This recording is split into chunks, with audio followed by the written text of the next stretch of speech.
সাংবাদিকবৃন্দ এবং উপস্থিতি সবাইকে সৃষ্ট সন্ত্রাসবাদের প্রতিবাদে ও সাম্প্রতিক ছাত্র রাজনীতি বিষয়ে আজ 23 এপ্রিল 2026 বৃহস্পতিবার ঢাকা বিশ্ববিদ্যালয়ের মধুর ক্যান্টিনে আয়োজিত সংবাদ সম্মেলনে উপস্থিত হওয়ার জন্য আন্তরিক ধন্যবাদ জানাচ্ছি। চট্টগ্রাম সিটি কলেজ সহ দেশের বিভিন্ন শিক্ষা প্রতিষ্ঠানে চলমান সহিংসতা ও অস্থির ছাত্র রাজনীতি গভীর উদ্বেগের বিষয়। বিশেষ করে বিভিন্ন ছাত্র সংগঠনের মধ্যে সংঘর্ষ ও সহিংসতা রাজনৈতিক সংস্কৃতি, শিক্ষাঙ্গনের শান্তিপূর্ণ পরিবেশকে মারাত্মকভাবে আজ ক্ষতিগ্রস্ত করছে। শিক্ষাঙ্গন হওয়া উচিত জ্ঞান চর্চা, মত প্রকাশের স্বাধীনতা এবং পারস্পরিক শ্রদ্ধার নিরাপদ স্থান। কিন্তু বিভিন্ন শিক্ষা প্রতিষ্ঠানে ছাত্র রাজনীতির মোড়কে পেশিশক্তির প্রদর্শনী ও সহিংসতার মাধ্যমে শিক্ষার্থীদের মধ্যে ভীতি সৃষ্টির ঘটনা দেখা যাচ্ছে, যা ছাত্র রাজনীতির মূল উদ্দেশ্যকে ব্যাহত করছে এবং শিক্ষার স্বাভাবিক এবং সুষ্ঠু পরিবেশ নষ্ট করছে। আমরা অতীতের অস্থিতিশীল রাজনৈতিক সংস্কৃতির পুনরাবৃত্তি চাই না। প্রতিটি ক্যাম্পাসে নিরাপদ ও সুষ্ঠু শিক্ষার পরিবেশ নিশ্চিত করা এখন সময়ের দাবি। এজন্য সকল শিক্ষার্থীকে সচেতন ও ঐক্যবদ্ধ ভূমিকা পালনের উদাত্ত আহ্বান জানাই। আমরা স্পষ্টভাবে বলতে চাই, শিক্ষাঙ্গনে সন্ত্রাস ও সহিংসতার কোনো স্থান নেই। আমরা দেশের প্রতিটি ক্যাম্পাসকে নিরাপদ, শান্তিপূর্ণ ও সন্ত্রাসমুক্ত হিসেবে দেখতে চাই। সকলের সম্মিলিত প্রচেষ্টায় ইতিবাচক ও গঠনমূলক ছাত্র রাজনীতি প্রতিষ্ঠা সম্ভব, এই প্রত্যাশা ব্যক্ত করছি। একই সাথে আমরা প্রশাসন ও আইনশৃঙ্খলা বাহিনীর প্রতি আহ্বান জানাচ্ছি, চলমান সৃষ্ট পেশিশক্তির প্রদর্শনী ও সন্ত্রাসী ছাত্র রাজনীতির মোড়কে যে সন্ত্রাসী রাজনীতি, এর মধ্যে যারা জড়িত ছিল তাদেরকে দ্রুত শনাক্ত করে দৃষ্টান্তমূলক শাস্তি নিশ্চিত এবং ক্যাম্পাসগুলোতে স্থায়ী শান্তি প্রতিষ্ঠায় কার্যকর পদক্ষেপ গ্রহণ করতে আমরা উদাত্তভাবে আহ্বান জানাই। ইসলামী ছাত্র আন্দোলন বাংলাদেশের উদ্যোগে ক্যাম্পাসে সৃষ্ট সন্ত্রাস ও সহিংসতায় প্রতিবাদে আমাদের যে কর্মসূচি, সেই কর্মসূচি ঘোষণা করছি।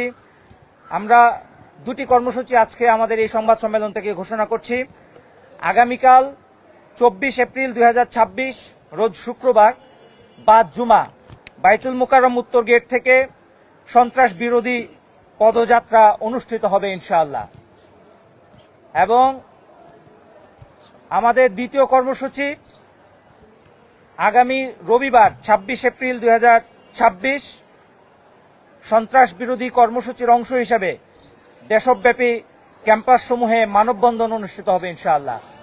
আমরা নিরাপদ ক্যাম্পাস এবং শিক্ষার সুষ্ঠু পরিবেশ নিশ্চিতের লক্ষ্যে আমাদের এই লড়াই শিক্ষার্থীদেরকে সাথে নিয়ে ঐক্যবদ্ধভাবে আমরা চালিয়ে যাব ইনশাআল্লাহ।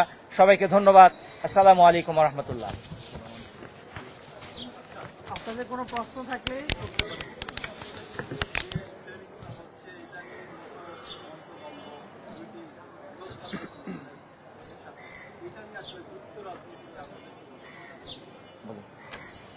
আচ্ছা, এখানে যে বিষয়গুলো হলো, মানে গুপ্ত শব্দটা এখন বাংলাদেশে মানে সব থেকে বেশি আলোচিত শব্দ, এবং এই শব্দ কিন্তু এখন শুরু হয় নাই, বরং এই শব্দ শুরু হয়েছিল 5ই আগস্টের পরে, যখন ক্যাম্পাসগুলোতে আসলে ছাত্র রাজনীতি কেমন হবে তার আলোচনা যখন চলছিল, তখন একটা গ্রুপ অফ স্টুডেন্ট, তাদেরকে আমরা দেখেছি, তারা সরাসরি ক্যাম্পাসগুলোতে ছাত্র রাজনীতির বিরোধিতা করেছে। যেখানে একটি গণতান্ত্রিক দেশে অবশ্যই ক্যাম্পাসগুলোতে ছাত্র রাজনীতি থাকা দরকার। আমরা বলেছিলাম ছাত্র রাজনীতির গুণগত পরিবর্তন হবে, কিন্তু একটা গ্রুপ অফ স্টুডেন্ট তারা বারবার নানানভাবে বেশিং করে ছাত্র রাজনীতির বিরুদ্ধে কথা বলেছে। কিন্তু দিন শেষে সপ্তাহ করে মাস না পেরোতেই ওই ছাত্রদেরকে আমরা বিভিন্ন ছাত্র সংগঠনের মিছিলে, প্রোগ্রামে, এমনকি গুপ্ত অবস্থায় বিভিন্ন গ্রুপগুলোতে আমরা তাদেরকে দেখতে পেয়েছি। এর মধ্য দিয়ে মূলত এই গুপ্ততার প্রতি ছাত্রদের মধ্যে, মানুষের মধ্যে এক ধরনের বিরক্তি ভাব চলে এসেছে। কারণ কি? কারণ আপনি মতদশা লালন করতেই পারেন, কোনো ব্যাপার না, এটা আপনার অধিকার, আপনি যে কোনো মতদশা লালন করবেন, কিন্তু যখন সেটা গুপ্ত রাখবেন এবং সেই গুপ্ত রেখে নিজেকে সাধারণ শিক্ষার্থী হিসেবে উপস্থাপন করে যখন আপনি অন্যকে ব্যাশিং করবেন, অন্যকে কটাক্ষ করে কথা বলবেন, নারীদেরকে হেয় করবেন, তখন কিন্তু মানুষ ন্যাচারালি এই গুপ্ততার প্রতি এক ধরনের বিরক্তি চলে আসে। আমরা মনে করছি, হ্যাঁ, আমাদের বন্ধুরা অনেকেই বলছেন যে বিগত সময়ে ছাত্রলীগের ভয়ে অনেকে গুপ্ত থাকতে বাধ্য হয়েছিলেন, ঠিক আছে, আমরা সেটা মানলাম, কিন্তু এখন তো ছাত্রলীগ নেই, এখন তো সংগঠন হিসাবে কেউ আপনাকে দায়ী করছে না, আপনার সংগঠনকে কেউ নিষিদ্ধও করছে না, তাহলে আপনি পুনরায় এখনো কেন গুপ্ততা বজায় রেখেছেন? এখানে হলো আমাদের কাছে মনে হয় সব থেকে বেশি মূল সমস্যাটা। সেজন্য ছাত্র সংগঠনগুলোর প্রতি আমাদের অনুরোধ থাকবে, সেটা হলো যে আপনারা এই গুপ্ত অবস্থান থেকে মুক্ত হয়ে আসেন। এখানে আপনারা দেখেছেন এইবারের সমস্যাটা কোথা থেকে শুরু হলো। আপনারা জানেন বিশ্বযুদ্ধগুলো কিভাবে হয়, একটা দেশ শুরু করে পার্শ্ববর্তী দেশগুলো সেখানে যুক্ত হয়, শুরু হয়ে যায় বিশ্বযুদ্ধ। আমার মনে হয় এখন বাংলাদেশে একটা ক্যাম্পাস যুদ্ধ শুরু করার একটা পায়তারা চলছে। কিভাবে? চট্টগ্রামে কি হলো, একদল সে কোথাও লিখলো গুপ্ত, আর এক দল এসে সেটার বিরুদ্ধে মিছিল করতেছে। কেন ভাই আপনার মিছিল করা লাগবে কেন? গুপ্ত বললে আপনার গায়ে লাগে কেন? কেউ না হয় গুপ্ত বলছে, কিন্তু আপনি কি গুপ্ত? আপনার তো কমিটি প্রকাশ আছে, আপনাদেরকে আমরা চিনি, তা আপনি নিজের গায়ে নিচ্ছেন কেন? নিচ্ছেন তার মানে হলো গুপ্ত বলে যাদেরকে অপরাধী হিসেবে সাব্যস্ত করা হয়, ওই অপরাধী হলেন আপনি। ফলে গুপ্ত বলার কারণে আপনার মনের মধ্যে মূলত কামড়াকামড়ি শুরু করে দিচ্ছে। সেদিন আমরা বলি আপনি চাতেন কেন? গুপ্ত বলছে, যে বলছে তারা বলতে দেন, আপনার কাজ আপনি করেন, আপনি তো গুপ্ত না।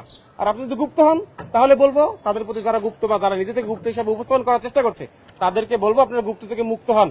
এই গুপ্ত রাজনীতি, ক্যাম্পাসে যে কমেন্ট যুদ্ধ আর ক্যাম্পাস যুদ্ধ, এইটা বাংলাদেশের ছাত্ররা আর কিন্তু আগামী দিনে দেখতে চায় না। এর পাশাপাশি দেখেন একজন গুপ্ত বলছে তার বিরুদ্ধে মিছিল দিছে, তো অন্য কাছে সংগঠন মিছিল দিছে, এক্ষেত্রে আবার ছাত্রদল তাদেরকে হামলা করার কি দরকার ছিল?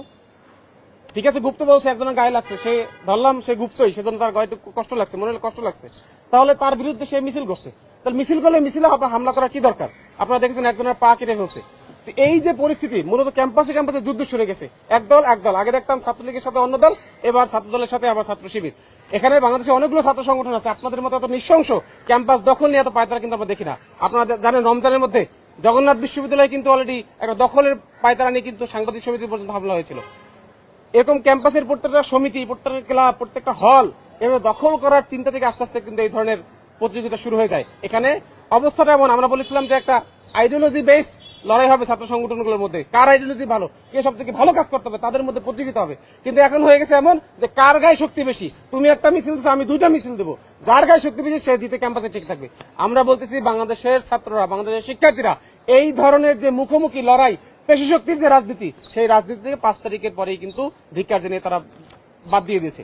কেউ যদি নতুন করে এই ছাত্রদল হোক কিংবা ছাত্র শিবির অথবা অন্য কেউ যদি আবারও এই রাজনীতি পুনরায় ফিরিয়ে আনতে চায়, তাহলে কিন্তু এটা তাদের ছাত্ররা কিন্তু গ্রহণ করবে না। আমরা মনে করছি ছাত্রদলের যে কর্মীদের স্পষ্ট যাদের হাতে অস্ত্র দেখা গেছে, অথবা এই মারামারিতে যারা অংশগ্রহণ করেছে, ছাত্রদল হোক ছাত্র শিবির হোক, তাদের উচিত হবে তাদের ওই কর্মীদের বিরুদ্ধে পদক্ষেপ নেওয়া। রাষ্ট্রের আইন শৃঙ্খলা ব্যবস্থা, আমাদের যে একজন সংবিধানজীবী আছেন, সেই সংবিধানজীবী তার আসলে উচিত শুধু সংবিধানগিরি না করে এর পাশাপাশি দেশের আইন শৃঙ্খলা প্রতি তার মনোযোগ রাখা। তিনি স্বরাষ্ট্রমন্ত্রী, তার দায়িত্ব ছিল এই সব অবস্থায় পদক্ষেপ নেবে। এই যে দুদিন হলো মারামারি হলো, প্রকাশ্য একজনের পা কেটে ফেলা হলো, একটা লোক কি গ্রেপ্তার হয়েছে? তাহলে কোথায় পুলিশ আর কোথায় কি? আপনার এই পুলিশ কি করে? আপনি সংসদে সবাইকে সংবিধান পড়ে বেড়াচ্ছেন, অথচ আপনার বিবেকের যে কাজ, যে আইন শৃঙ্খলা ঠিক রাখা, সেই আইন শৃঙ্খলা ঠিক রাখতে পারছেন না। অন্য মানুষ তো দূরের কথা, আপনার নিজের সংগঠনের ছেলেরাই আইন শৃঙ্খলা কিন্তু এখানে লঙ্ঘন করছে। আপনার সেই পদক্ষেপ কোথায়? আমরা মনে করছি এখন কেন নিচ্ছে না, এটাও স্পষ্ট। কেন স্বরাষ্ট্রমন্ত্রী কোনো ব্যবস্থা নিচ্ছে না? কেন ক্যাম্পাস যুদ্ধ শুরু করা হচ্ছে?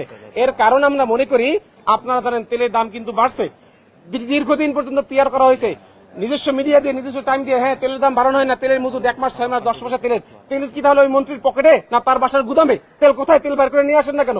আজকে দেখেন তেলের দাম কিন্তু বাড়ানো হয়েছে। তেলের দাম যখন বাড়ানো হয়েছে, ছাত্র সংগঠনগুলোর কাজ কি ছিল? তারা তার বিরুদ্ধে কথা বলবে। যেখানে নাগরিকদের অবস্থা কাহিল হয়ে যাচ্ছে এই তেলের দাম পোষাতে, সবকিছুর দাম আস্তে আস্তে বেড়ে যাচ্ছে, সেগুলো নিয়ে কথা বলবে। মূলত সরকার সেই জায়গা থেকে মানুষের নজর সরানোর জন্য এই গুপ্ত খেলা, ক্যাম্পাস যুদ্ধ মূলত সরকারি পক্ষ থেকে মূলত শুরু করে দেওয়া হয়েছে। সেজন্য আমাদের পক্ষ থেকে অনুরোধ থাকবে, যারা গুপ্ত তারা মুক্ত হন, যারা অপরাধী তারা তাদের সংগঠনের নেতাকর্মীদের বিচার করেন, এবং সরকারকে বলবো আপনি আপনার আইন শৃঙ্খলা ফিরিয়ে আনেন। এরা যদি না আনেন তাহলে কিন্তু বাংলাদেশের জনগণ, শিক্ষার্থীরা পুনরায় কিন্তু আপনাদেরকে বয়কট করতে বাধ্য হবে। সেই উদ্দেশ্যকে সামনে রেখেই কিন্তু আগামীকাল ইসলামী ছাত্র আন্দোলন বাংলাদেশ আমরা আমাদের যে পদযাত্রা, সেই পদযাত্রা ঘোষণা করেছি। এরপরে যদি এই দুটি ছাত্র সংগঠন, বিশেষ করে ছাত্রদল ছাত্র শিবির, তারা যদি ঠিক না হয়, তারা যদি ক্যাম্পাসে পুনরায় পেশি শক্তির রাজনীতি ফিরিয়ে আনতে চায়, তাহলে ইসলামী ছাত্র আন্দোলন বাংলাদেশের আপামর শিক্ষার্থীদেরকে সাথে নিয়ে তাদের বিরুদ্ধে ঐক্যবদ্ধ লড়াই করতে বাধ্য হবে ইনশাআল্লাহ।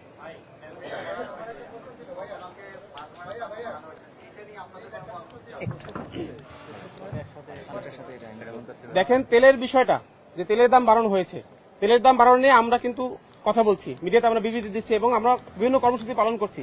কিন্তু দেখেন এই যে এগুলো করতে না পারে ছাত্র নেতারা যারা অন্য কাজে ব্যস্ত থাকে, মারামারি কাটাকাটি অথবা তার রিলেটেড কাজে ব্যস্ত থাকে, সেজন্য কিন্তু আমাদের দৃষ্টি ঘুরিয়ে দেওয়া হচ্ছে। সুতরাং আমরা বলছি অবশ্যই তেলের দাম ব্যালেন্সে রাখতে হবে, এবং যে সরকারের মন্ত্রী যে বলেছিলেন 3 মাস না 6 মাসের তেল তার কাছে মজুদ আছে, সেই তেল তার পেট থেকে হোক অথবা অন্য কোথাও থেকে হোক, অথবা যেখানে সে লুকিয়ে রেখেছে সেখান থেকে বের করে মানুষ সামনে নিয়ে আসুক, তেলের দাম একটু কমুক, মানুষ একটু বাঁচুক, দেশের শিক্ষার্থীরা মানুষ তাদের স্বাভাবিক জীবনযাপন ফিরে পাক।